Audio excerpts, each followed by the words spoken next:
On Wednesday night, I had a chance to catch up with Don Rice, head coach of the Jefferson Forest Cavaliers. We talked about the game on Friday. It's coming up at Broadway. The Cavaliers and Gobblers going to battle for the Region 3 Division 4 title. Winner gets to host the winner of Christiansburg and Magna Vista on next week. It's Don Rice. It's the Sports Buffet Podcast. Anytime I talk to Don Rice, it's a complete week. Not only is he informative, but he's also entertaining. Head coach of the Cavaliers joins me now, and Coach, we got the Gobblers coming up, but let's review before we preview and talk about Staunton River. Were you worried playing them for a second time? Well, it's always tough to beat a team 2 times in a season. You hear pro coaches, college coaches, anybody. So that was kind of a factor. But I think we realized that if we play our game, we do what we can do, then we would be fine. And I think we were. I think Staunton River came out and played very well, but I think our defense has been getting better and better all season long. I think our offense has been consistent, but I think our defense really is what showed up Friday night, and it really helped us out. Are you impressed with the way your team is kind of handled the uncharted waters for a while? Because you guys weren't in this situation last year, and like we've talked about, really a bounce-back year, and you guys have done really, really well. No, I think we kind of lost focus the fact that these kids that were seniors were freshmen the last time we won the championship game. So, they got to, some of them actually dressed with us, some of them were watching the game. So, not that they've had experience, but they, understand what it means. And, these kids this year it's just one of those years where we can throw anything at them, other people would throw things at them, and they take it and they sort it out. They find a way to win, the way things make happen on the good side for us. I know you can't pick who you would play, but if you could, did you want Broadway, or I'm assuming you'd rather have Amherst because you would at least be at home? Yeah, but that would have been nice. But I think, honestly, for us to, our goal was to practice on Thanksgiving Day. We'll get to do that tomorrow, and the kids are very excited about that. The parents are very excited. It's just everybody's excited. They should be. But I think our next goal is win a state championship. I think to do that, you've got to go into a hostile environment. You've got to go on the road and do something to put yourself in that position. So I think it really doesn't matter where we play. We got to go up there. It's going to be a big crowd. They're going to have a bigger crowd because it's a long drive. And but if we can go up there and do what we can do, we can win this game, and we'll come back with a chance. And now there's only 4 teams left playing instead of 8. Who stood out to you last week from your group? I think defensively, our front 4. We had a couple starters not play last week, and Chad Penningus being one of them, and we had some other people, Pablo Ebling and Gilberto Herrera stepped in and played defensive ends for us, and I thought they did a great job on defense. But Tyler Fowler really stepped in. I think the last game we played Staunton River, Marcus Jones rushed for 250 yards, Stu for 150 yards, and I think had count for all the touchdowns being throwing and running, and so Staunton River's linebackers were keying on Marcus.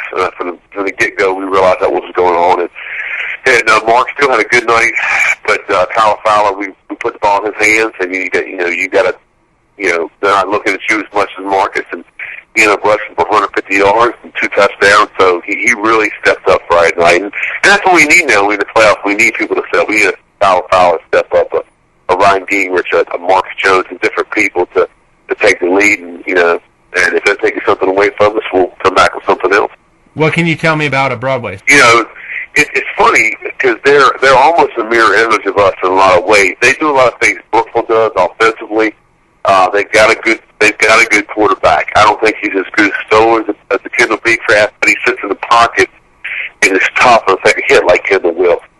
Their tailback is the same size as a Carlisle.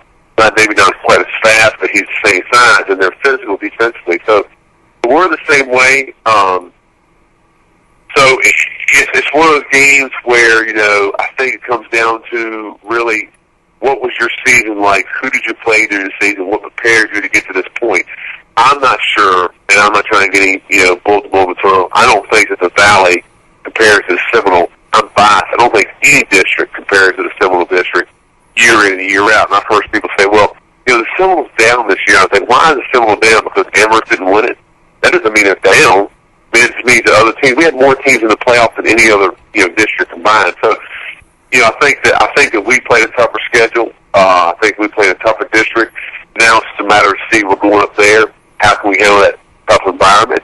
How can we handle their athletes, and how can they handle ours? Your good friend Jeff Woody got in trouble for saying this a few years ago, and I'm not going to try to get you in trouble, but I'm going to ask you the same question I asked him. Is this a hostile place in Broadway? I mean, is this really a place where you've got to strap it on and the crowd's going to be on you?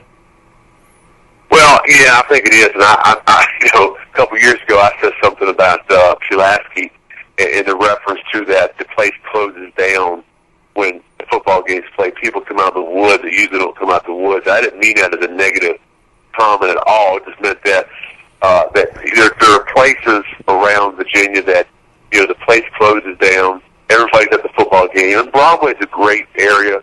And that whole community closes down. They go to the football games, and that's what they do. They enjoy watching their young men play football. So it is going to be a hostile environment. That doesn't mean it's not a bad thing. It just means they're rally. They're getting into the football. You watch the Amherst tape, and the place is packed. Paratroopers come in, deliver the game ball. Not quite as good as 3 or 4 Harleys rolling out on Tabor Stadium, but this will be a hostile environment. But again, like I said a little while ago, if you want to win a state championship, you want to win a regional championship, you've got to be able to go to a place like that and kind of just say, well, I'm not worried about that. If they're not playing, we're playing these kids in front of us, and we're better. So that's how we're going at it. People need to lighten up. You don't go out of your way to offend. If people get offensive, I mean, that's their ears talking, not your mouth. Hey, that's the thing. My dad told me a long time ago that the people hate the most is people that tell the truth, because they're not worried about hurting somebody's feelings. Look, if I got to tell the truth and hurt somebody's feelings, so be it. I'm going to wake this morning, and I'm going to have a lot of hair, and I'll have a smile on my face. Because I remember, I don't know if you remember, but you and I believe it was Abel and Woody sat down with me for a round table a few years back, and I think you said almost the exact same thing about Giles. Closing down. I mean, there are places like that. I mean, when I coached at Radford, this isn't a lie. We drove to, Giles County is in Paris, the town of Parisburg is in Giles County, where Giles High School is. We drove the back way through Pulaski to get to Giles. When we crossed Pulaski County into Parisburg, there was a sign that was bigger than a road sign that said, "Welcome to Hell." And that's, to us at Radford. And when you drove through Parisburg, the place was shut down. I should have robbed the bank that day. There was nobody there. They were all at the football game. And that's great. I mean, like I said about Pulaski, I'm not knocking the people coming out of the woods, that everybody lives in the woods in Pulaski, but when you have a situation like that, when the football means that much to that town, they all come out, and I think it's great. I agree.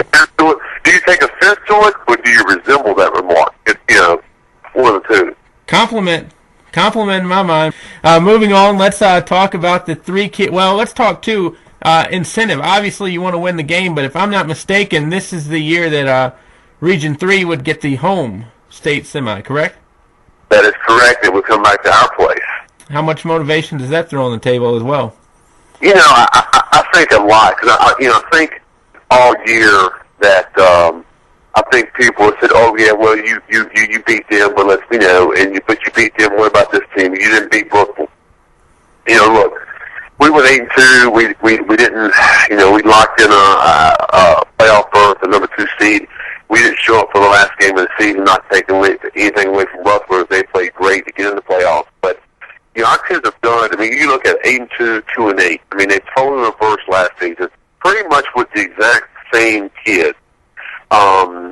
So to get it back in our place and to show people, look, we are here because we do belong here, and then win a state semifinal game on a Saturday at our place will be huge. It goes back to when Anthony Poindexter played. They won back-to-back state semis there. So I mean, it would be big. Right now we're just focused on we're coming in tomorrow morning. We're gonna give thanks for each other and have some good Cracker Barrel breakfast together at the field house, and then go visit with our families in Turkey, and come Fridays out at the Broadway and play the best game we possibly can play. And hopefully, if we do what we got to do, we'll be back next Saturday at Sabre Stadium. And I know I'm pretty positive that these kids have not practiced on Thanksgiving Day, if not in a while ever. But I know you have. How special is it to practice on a day that is, kind of really associated with football? It is, and we set our goal after the season last year. We started listening and said, "You guys will practice on Thanksgiving." And I don't think they really understood what I was saying.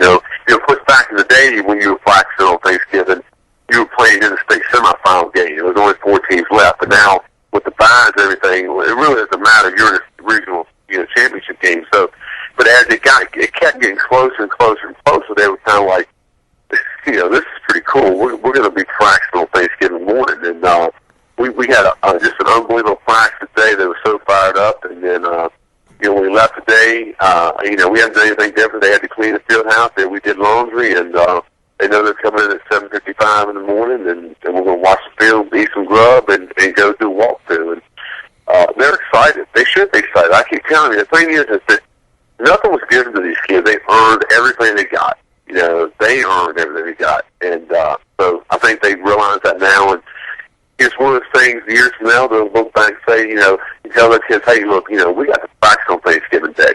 So, it's not like everybody in the country can say that. But we're excited, and, I think we're going to go up there and show people what JAG football is all about. I want to get to keys of the game, but last question before I do that. Single A playoff system has switched to a 1-16 type format. Obviously, you can't complain too much because you're still playing. But what would you think if Double A ever went to something like that? I don't think it's a bad idea, because I think it's the way you look at it. It would have been too much different than this year, but maybe a couple more teams would have got in there. Like I said, Liberty would have got in there. And, the thing is, sometimes you can't worry about the records. The only bad thing about it is sometimes it takes away from winning your district or winning your region. I know West Virginia, I've got friends that coach up there. They've done it for years, and they love it because, you just know, you just got to take care of what you got to take care of the field. And at the end of the year, they take the top 16 and you roll. So, I think when it's all said and done, I don't think there's anybody who can have anything bad to say about it. The only thing they will say about it is the travel. Mm-hmm. Because you may be going, like, let's say we're Double A and then Double A, we may be traveling to, up to Oakton in Northern Virginia or somewhere like that, But look, you never hear me, if I'm in the playoffs and I got to travel, you're not going to hear me complain about anything. Well, and I would counter that argument as to say this is not basketball to where you're traveling during the week, you're traveling on Friday. Right, exactly. So, it's not like the kids can't get this work done on Saturday or Sunday or anything else. Right. So if it's travel, the only thing you hear somebody say, it costs a lot of money. Does it really? Because honestly, and I have this argument with people all the time when people start talking about, well, football gets this and football gets that. I'm all about, you get what you need. You don't always get what you want, but you get what you need. But it wasn't football in 95% of the schools in the nation. Tennis would exist. Track would exist. A lot of girls' sports would exist because football pays for everything. So you don't come out and say, we don't have the money, we can't travel. It's one day a week. You can travel. You got the money. So I don't have a problem with it. To me, the more teams that can play and keep playing, the better it is for the sport. So, and I'll talk to the single A, guys after it's all said and done. I don't think they'll be any of the same thing. Maybe the ones that lost may say something about it, but yeah, you got to go. So what's the big deal? Right. The two things I would say: first, I'm shocked to hear that you ever get in an argument with people. But number two, Pulaski. The problem I have with the whole playoff system is, and no knock on Pulaski. Todd Jones is a very good coach. I interviewed him when he was at Essex. But when they get in at 1-9, I think the system is flawed a little bit. You're right. But on the flip side of that is that there were years that we were 7-3 and 8-2, and we didn't get in the playoffs because they were only taking 4. Right. And you were getting people that got in automatic bid because they won the district, like a William Byrd, that were 4-6 because they won 4 games in the district, and they won the district they were in. So we were 4-6 or 7-3. So yeah, there are going to be situations like that. Not every year, since somebody 1-9 gets in. That's kind of, I agree, it's kind of strange. But again, if you go to the 16-team system and say if you're number one, you're playing somebody that's 1-9, and you go beat them 70-0. Oh well, that's just the way it is. So it's no different than that, and then say the NCAA basketball bracket when one's playing 16, and I don't think nobody's ever the 16 never beaten 1, 15 beaten 2, but not yet. Right. So I think the biggest thing is if you give the kids a chance to keep playing, the more you can do that, the better it is for the sport. So if it's better for the sport, better for the kids, why not? Final question, as always. I get much more out of this conversation, I think, than you do. But give me the keys to the game: offense, defense, special teams. That gives you guys a victory and a home game next week. Well, offensively, I think we have to. I think all three facets right off the bat, we have to be more physical. We have to come out and establish being more physical. Offensively, it's pretty simple. If they want to shut down Marcus, then we're going to throw them power foul. If they want to shut down those, we're going to throw the ball. And I think we've shown this year that we can throw the ball. That it's funny because Woody said, "Quit throwing the ball. You don't know what you're doing." Because he thinks he's a guru of the pass game in Lynchburg, and he is. He does a great job with it. But we've started throwing the ball a lot more because we've been able to because of our run game. So if we can do that, it's really going to help us out. Offensively, defensively. I go back to what I said at the beginning. We have to be more physical. We can't allow them to bounce things out and get some cheap touchdowns here or there. So if we can be the more physical team, we'll be fine. Special teams, Dylan Sims kicks the ball in the end zone every single time. They got to throw 20 and drive 80. We won the football game. Do you have to show Jeff Woody more respect now that he's a Hall of Famer? I don't know if you know about this, but he's in the Hampton-Sydney Hall of Fame. I know about the Hall of Fame. Let me tell you something about the Hall of Famer. How do you get in the Hall of Fame? Because you catch it like a 5-yard out, fall down every time. Just because you catch like 16 passes in a game, but every time it's a 5-yard catch, he ain't got no speed. So he's a possession receiver. So he's in the Steve Largent kind of category of receiving. So I give it to Woody. He's done a good job, and he deserves to be in the Hall of Fame. And if he was standing right here next to me, I'd backhand him. But that's because I love the guy. What do you think of his chances on Friday? By the way, I think they're really good. I think that layoff, and I think he'd be the first to admit. I think that 3 weeks layoff kind of maybe got D-Craft kid rusty. I think the D-Craft kid is as far as the real deal, I think what he does with what he wants him to do, he is the real deal, and he's a tough kid. I think he was just a little rusty. It was a cold night. Sometimes cold nights affect passes, but I think if Brookville goes down there, they're the best team we played all year, and I think they're better defensively than a lot of people give credit for. And if they go there and play their game, I honestly think they'll beat Northside. And I think that I don't know. It's not a big surprise to me. Maybe a big surprise to people in the run here, but I think they'll beat Northside. And I don't think it'll be that hard to beat them if they play their A game. I wonder if you just gave Jeff Woody's opposition bulletin board material right there. Look, here's the thing. I want the North Side. Right. I played for a Hall of Famer, Jim Hickam. I still have love for North Side, but I just think, right now, like I said at the beginning of this interview, the Seminole District in AA football is the best there is in the state of Virginia. And, until somebody proves otherwise, then I got to go with the Bees in that game. Well, I'll tell you, when they institute the Hair Hall of Fame, your first ballot.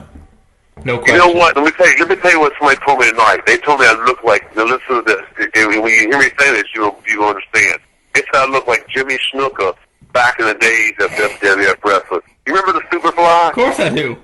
Well, there you go. They said, you look like Jimmy Snuka.